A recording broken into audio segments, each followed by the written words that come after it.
Now, the bottom line in human rights is helping the human being to achieve his or her potential. The spread of human rights throughout the world, which is an incredible phenomenon. There is not a single ideology that has spread so quickly over the whole world.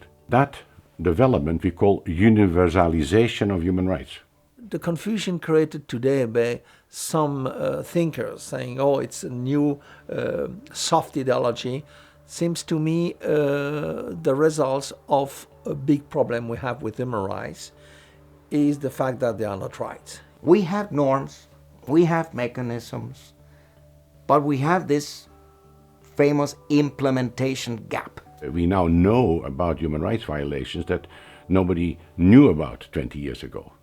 How can we implement these rights? How can we make them accessible to every human being in every region of the world? Of course, there are always new technologies, social medias, and evolutions like that. But I think in the end of the day, it comes back to a simple question of justice and accountability. If we can't manage to achieve justice, we will not make any progress. We can work on better legal frameworks, but if there's no accountability for torture and other violations, torture will continue. You can't do this work without being optimistic. I mean, I think any human rights defender is almost by definition an optimistic person.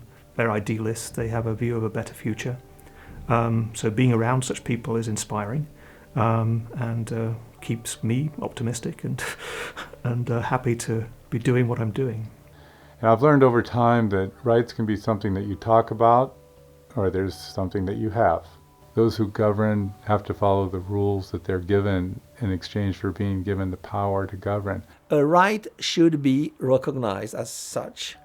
There should be some monitoring system, but there should be also sanctioning system. I mean by sanctioning system, making sure that it is implemented, and in case of violation, that the responsibility will be established, the perpetrator will be sanctioned. What attaches to human dignity? What are the components of human dignity? Don't all human rights actually derive from this higher principle? Working on human rights is not just something theoretical linked to the international convention and human rights declaration. It's really about people. Today, human rights is part of the political agenda of every member state. No member state can overpass that issue and pretend they don't exist.